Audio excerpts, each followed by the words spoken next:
ଘରର ବେସିକ୍ ସାମଗ୍ରୀରେ ଆଜି ଆମେ ପ୍ରସ୍ତୁତ କରିବା ଖାସ୍ତା ଟେଷ୍ଟି ବିସ୍କୁଟ୍ ରେସିପି। ପୁରାପୁରି ବେକେରୀ ଷ୍ଟାଇଲ୍‌ରେ ହିଁ ବନେଇକି ରେଡ଼ି ହେବ। ପୁରାପୁରି କ୍ରିସ୍ପି ରହିବ, ଟେଷ୍ଟି ରହିବ। ଆପଣମାନେ ଥରେ ବନେଇକି ଦେଖନ୍ତୁ। ଯଦି ପ୍ରଥମ ଥର ହିଁ ବନଉଛନ୍ତି ନା, ତାହେଲେ ବି ପରଫେକ୍ଟ ବନିବ। ତ ଦେଖନ୍ତୁ କେତେ ସୁନ୍ଦର ଦେଖାହେଉଛି। ତ ଚାଲନ୍ତୁ ଲେଟ୍ ନ କରି ରେସିପିଟି ଆଜି ଆମେ ପ୍ରସ୍ତୁତ କରିବା।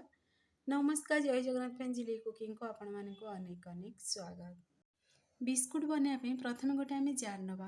ସେଇଥିରେ ଆମେ ଏଡ୍ କରିଦେବା ଚିନି। ଯେତିକି ମିଠା ଖାଇବାକୁ ପସନ୍ଦ କରନ୍ତି ଆପଣମାନେ ସେ ଅନୁସାରେ ଚିନି ନେବେ, ବା ଯେତିକି ବିସ୍କୁଟ୍ ବନେଇବାକୁ ଚାହିଁବେ ସେ ଅନୁସାରେ ଚିନି ନେବେ।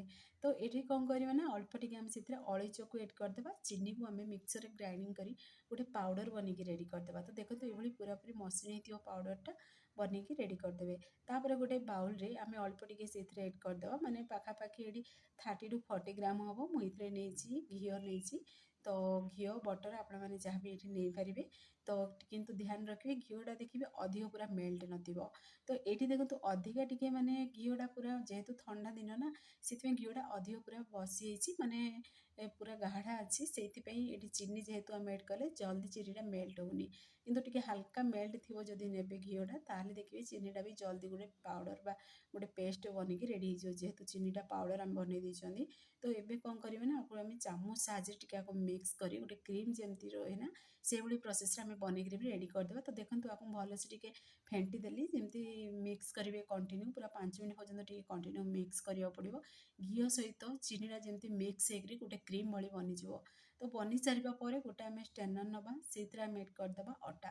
ତ ଦେଖନ୍ତୁ ଏଠି ଗୋଟେ ଗିନାର ମେଜରମେଣ୍ଟରେ ହିଁ ମୁଁ ସବୁ ଏଡ୍ କରିଛି। ତ ମୁଁ ଏଠି ଗୋଟେ ଗିନା ସେଇଥିରେ ଏଡ୍ କରିଦେଇଛି ଅଟା। ଅଟା ବଦଳରେ ଆପଣମାନେ ମଇଦା ବି ନେଇପାରିବେ। ଆଉ ଯେତିକି ଅଟା ନେଇଥିଲି ହାଫ୍ ଗିନା ସେଇଥିରେ ମୁଁ ଏଡ୍ କରିଦେଲି ବେସନ। ଆଉ ବେସନ ଯେତିକି ନେବେ ତାର ହାଫ୍ ଗିନା ସେଇଥିରେ ଏଡ୍ କରିବେ ଏଥିରେ ସୁଜି। ତ ଯେକୌଣସି ଗିନା କି କପ୍ର ମେଜରମେଣ୍ଟରେ ସବୁ ଏଡ୍ କରିବେ। ଆଉ ଅଳ୍ପ ଟିକେ ମୁଁ ସେଇଥିରେ କାଜୁକୁ ଖଣ୍ଡ କରି ଏଡ୍ କରିଛି, ଏଇଟା ପୁରାପୁରି ଅପସନାଲ୍ ଅଛି। ତାପରେ ଦେଖନ୍ତୁ ହାଫ୍ ଚାମଚ ସେଇଥିରେ ଏଡ୍ କଲି ବେକିଂ ସୋଡ଼ା। ଆଉ ଖାଇବା ସୋଡ଼ା ହାଫ୍ ଚାମଚ ନାହିଁ, ହାଫ୍ ଚାମଚର ଅଧା ମୁଁ ନେଲି, ମାନେ ଗୋଟେରେ 2 ପିଞ୍ଚ ହେବ ସେଥିରେ ଖାଇବା ସୋଡ଼ା। ତାକୁ ଏଡ୍ କରିସାରିବା ପରେ ପୁଣି ଏଭଳି ପ୍ରୋସେସ୍ରେ ଟିକେ ମିକ୍ସ କରିଦେବା। ତ ଏଭଳି ମିକ୍ସ କରିବା ଦ୍ୱାରା ଧୀରେ ଧୀରେ ଦେଖିବେ ଚିନିଟା ବି ମେଲ୍ଟ ହେବ। ଆଉ ଦେଖିବେ ଗୋଟେ ଡୋ ବନିକି ରେଡ଼ି ହେଇଯିବ। ଆଉ ଯଦି ଅଧିକା ଶୁଖା ଲାଗୁଛି ତାହେଲେ ଅଳ୍ପ ଟିକେ ସେଇଥିରେ 2 ଚାମଚ ଏଇଠି ମୁଁ ନେଇଛି କ୍ଷୀର। ତ ସିଝା କ୍ଷୀର ନେଇଛି। କ୍ଷୀର ଅଳ୍ପ ଟିକେ ଦେଖନ୍ତୁ, ପ୍ରଥମେ ଗୋଟେ ଚାମଚ କ୍ଷୀର ମୁଁ ସେଥିରେ ଏଡ୍ କଲି।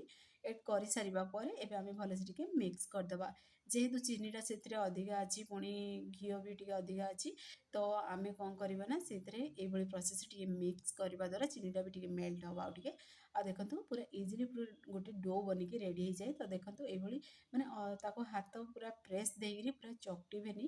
ତ ଅଟାଟାକୁ କେବଳ ଆକୁ ଟିକେ ଦେଖନ୍ତୁ ଏଇଭଳି ଗୁନ୍ଥିବେ, ମାନେ ତାକୁ ଟିକେ ମିକ୍ସ କରିବା ଆଉ ଏଇଭଳି ଗୋଟେ ଡୋ ବନିକି ରେଡ଼ି କରିବେ ଦେଖନ୍ତୁ ହାତ ସାହାଯ୍ୟରେ। ଆଉ ଅଧିକ ଯେମିତି ଆପଣମାନେ ଅଟାକୁ ଦଳୁଛନ୍ତି ବା ଚକୁଟୁଛନ୍ତି ସେଇଭଳି ପ୍ରୋସେସ୍ରେ କରିବେନି, ହାଲକା ସେ କରିବେ। ଯେହେତୁ ଆମେ ଏଠି ଖାସ୍ତା ବିସ୍କୁଟ୍ ବନେଇବା, ଯେମିତି ଖାସ୍ତାଟା ବହୁତ ବଢ଼ିଆ ବନେଇ ରେଡ଼ି ହେବ। ଆଉ ବିସ୍କୁଟ୍ଟା ବି ଆମର ବହୁତ ବଢ଼ିଆ ବନିବ, ଯେମିତି ବେକେରୀ ଷ୍ଟାଇଲ୍‌ରେ ବନେଇକି ରେଡ଼ି ହେବ। ଆଜି ଆମେ କରେଇରେ ପ୍ରସ୍ତୁତ କରିବା ଅଟାରେ ପୁଣି ହେଲ୍ଦି ବିସ୍କୁଟ୍ ବନେଇବା।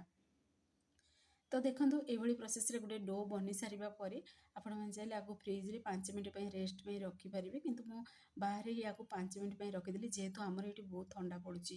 ତ ଫ୍ରିଜ୍‌ର ଆବଶ୍ୟକତା ହେଇନାହିଁ।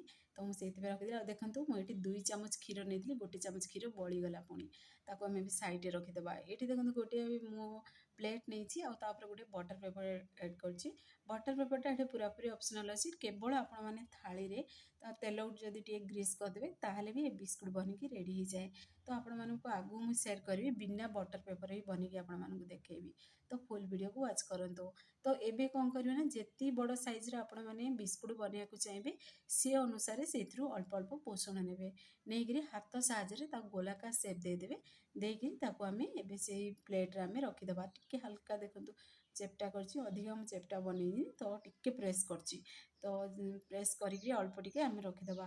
ଆଉ ମୁଁ ଏଠି କ'ଣ କରିଛି ନା, ମାନେ ପାଖାପାଖି ରଖିଦେଇଛି। ତ ଆପଣମାନେ ଚାହିଁଲେ ଆକୁ ବିସ୍କୁଟ୍‌ଟାକୁ ମାନେ ଦେଖିବେ 2 ଇଞ୍ଚ ପୁରା ଛାଡ଼ିକି ରଖିବେ। ତ ଦେଖିବେ ବିସ୍କୁଟ୍ ଗୁଡ଼ାକ ପରସ୍ପର ଭିତରେ ଲାଗିବନି, ଯେହେତୁ ବିସ୍କୁଟ୍‌ଟା ଟିକେ ଫୁଲିବ। ତ ଦେଖିବେ ମାନେ ସେ ଟିକେ ବଡ଼ ସାଇଜ୍‌ର ବନିଯିବ। ଦେଖନ୍ତୁ ମୁଁ ଟିକେ ପାଖାପାଖି ରଖିଦେଇଛି। ତ ଆପଣମାନଙ୍କୁ ଆଗକୁ ଦେଖେଇବି ମୁଁ ଆପଣମାନଙ୍କୁ କ'ଣ ପାଇଁ କହିଲି ଏସବୁ। ତ ଦେଖନ୍ତୁ ଏସବୁ ବନି ସାରିବା ପରେ ଗୋଟେ ମୁଁ ଥାଳିରେ ରଖିଦେଲି ତାକୁ। ତ ଏବେ ଯେହେତୁ ଆମେ ଆଜି ବିନା ଓଭେନ୍‌ରେ ବନେଇବା, तो बिना अंडारे बनिकी रेडी हे बिना ओभेन रे बनिकी भी बहुत बढ़िया गोटे खास्ता बिस्कुट बनिकी रेडी हुए।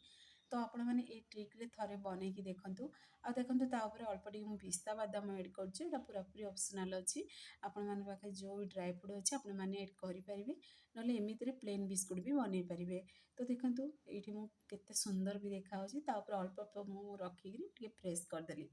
तो एबे कौन करेंगे ना आगे सबूतक सेम प्रोसेस रे आम ड्राई फ्रूट को सजेदवा सजेक आम कड़े बिस्कुट आम प्रस्तुत करवा।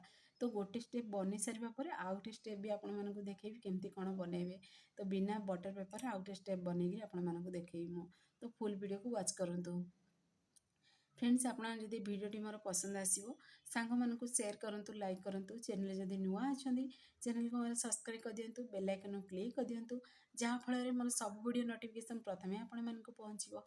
मुझे इजी इजी वीडियो ही आसबि आपण मैंने देखिए घरे आपको निहाती ट्राए करूँ। आउ जब फेसबुक पेज देखुं ताले फेसबुक पेज मोर फॉलो करूँ। तो देखो किसी समय आगु मुझे कड़े को गरम कर रखीदी तले स्टाण्ड गोटे रखी। तो जेकोसी जिन पूरा सेट है भाई रखिए। तो देखो ये गोटे तावा मो पाखे तावाटा करी को पूरा फुल पूरा पैक कर दूसरा तो मुझे घोड़े देती। तो देखो ये 15 मिनट पर आप बिस्कुटा देखली टिके बिस्कुट गुड़ा कौन है लगी जाइए आपण मैंने कहूँ मु दुई माने 2 इंच लेखा छड़ा छड़ा कर रखिए। देखो सेकेंड टाइम जिते बनइली बिस्कुटा पूरा माने बिल्कुल भी लगी खाली गोटे बिस्कुट लगी किंतु बहुत बढ़िया बिस्कुट परस्पर को बिस्कुट टे लगी जाइए अवश्य टिके किंतु बहुत बढ़िया बिस्कुट बनिकी रेडी होती पूरा पूरी बेकरी स्टाइल बनिकी रेडी होती खाइबा को बहुत बढ़िया स्वादिष्ट लगुला पूरा क्रिप्सी होता। यही बिस्कुट को आपड़ी थे बनाऊँ देखिए गोटे मंथ पर्यंत रखिए खाईपारे। आमती चा सहित हो कि छोट छुआ मान टिफिन बक्स रो घरे बनईकी दिंतु देखिए हेल्दी भी रकेट भी बहुत स्वादिष्ट बनिकी रेडी हुए। आ पूरा पूरी क्रिप्सी भी थिला बहुत बढ़िया खास्ता बनिकी रेडी होता। आपण मैंने नान खटाई भी कहींपारे आमती खास्ता बिस्कुट बोली भी कहींपारे।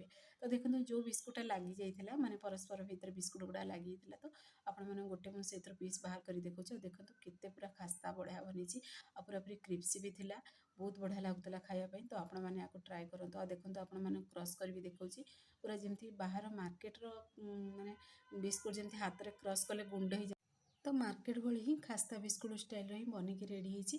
तो आपण मैंने घरे आपको ट्राए करूँ आपण मान अनुभूति मो सहित सेयार करूँ।